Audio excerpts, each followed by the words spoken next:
Olá, meus irmãos, minhas irmãs. Hoje nós vamos falar sobre a síndrome do pânico. Hoje é muito comum também, muitos casos, até mesmo dentro das nossas igrejas, de pessoas, de fiéis que chegam falando sobre a síndrome do pânico e que, por estarem sofrendo dessa síndrome, acabam deixando de participar das celebrações litúrgicas, das missas, dos grupos, dos momentos em que a comunidade se reúne. Primeiro de tudo, quando nós falamos síndrome do pânico, nós estamos falando de uma doença que a pessoa, em determinado momento da sua vida, depois de algo que a marca, um trauma, uma situação de perda, faz com que a pessoa desenvolva esse medo de estar em algum lugar, esse medo de morrer, esse medo de que algum desastre aconteça.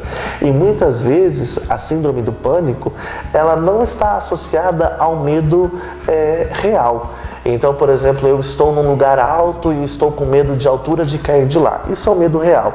A síndrome do pânico, ela está ligada a medos irreais.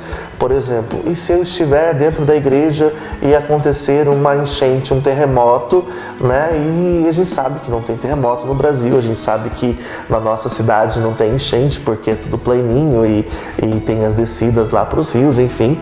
Mas a pessoa fica criando situações na cabeça.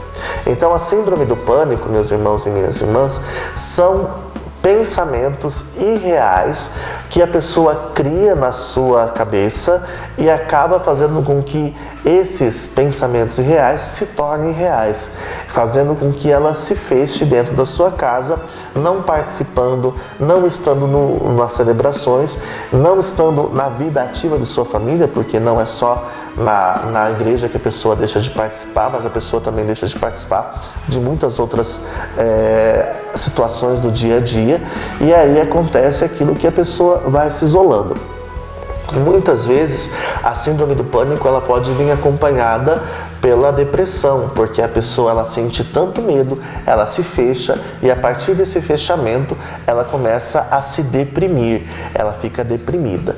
Então nós precisamos ter bem claro, né, que uma doença vai chamando a outra, né? Então a gente precisa tomar muito cuidado para que nós não caiamos em nenhuma das duas, mas é preciso lidar com os nossos medos. Então, caso você, meu irmão e minha irmã, esteja sofrendo com a síndrome do pânico, lembre-se primeiro, você não está sozinho. Para vencer o medo, você precisa vencer com a ajuda das pessoas. E essas pessoas são aqueles que Deus coloca ao seu redor. Familiares, amigos, irmãos de comunidade. Então, quando vier o medo, sinta-se acompanhado do outro.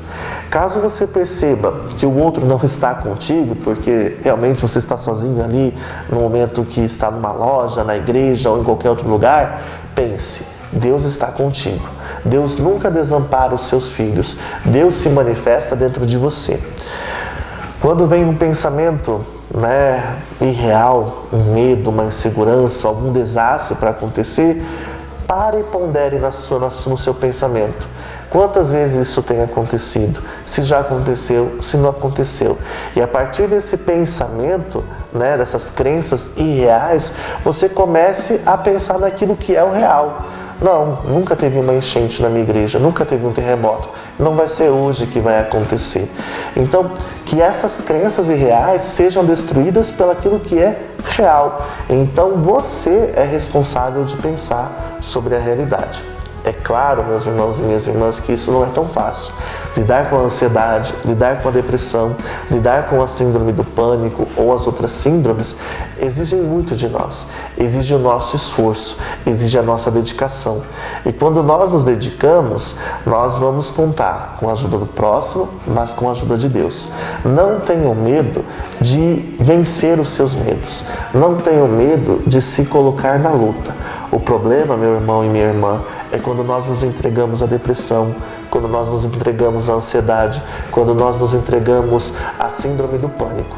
Quando nós nos entregamos, nós deixamos de viver a nossa vida. Passamos a viver como zumbis, passamos a viver como pessoas sem sentido. E a gente sabe qual é o sentido da nossa vida. Cristo veio ao mundo para que nós sejamos pessoas felizes. Cristo veio ao mundo para que nós tenhamos vida e vida em abundância.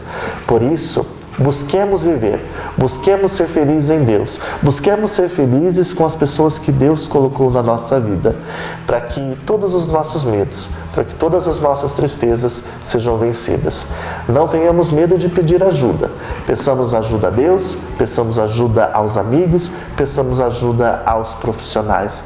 E com certeza Deus nos iluminará e nós vamos conseguir sempre ser pessoas felizes, livres de qualquer doença.